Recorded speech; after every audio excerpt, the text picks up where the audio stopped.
Alam niyo ba mga katormo kung anong ibig sabihin niyang guhit na nasa aking kanan? Yang solid yellow line tsaka broken blue line? Unahin natin yung broken blue line. Ang ibig sabihin niyan, pwede kayo umovertake dito sa kanan. At ang ibig sabihin naman niyang solid yellow lane, kung ikaw ay sasakyan at nandiyan ka sa kanan, bawal kang umovertake dito sa kaliwa at dito naman tayo sa solid blue lane. Ang ibig sabihin naman niyan ay bawal kang umovertake dyan sa kaliwa or bawal kang lumabas. Pwede ka lang lumabas dyan kung ikaw ay mag-U-turn. Pero kailangan 200 meters muna bago ka mag-U-turn. Makikita niyo naman tong sign na to.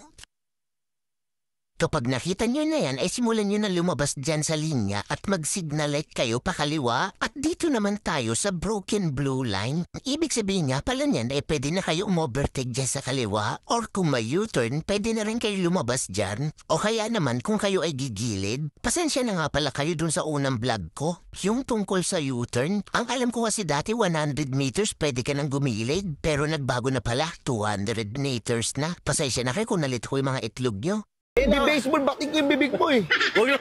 At itagdag naman natin tong V-shape na guhit na to. Alam niyo ba kung anong tawag dito? Ang tawag dito ay chevron. Kapag nakakita kayo ng ganyan, ibig sabihin yan, merong malaking space doon sa gitna. Kagaya niyo nakikita niyo na parang island. At ibig sabihin din yan ay dalawa yung way, kaliwa at sa kanan. Malaking tulong yan sa ating mga motorista at sa mga sasakyan lalo na kapag gabi para sa ipang itlog natin. At kung tatanungin niyo ako kung bakit ganito yung linya dito bago mag Don Antonio, ba hindi ko rin alam. So let's go!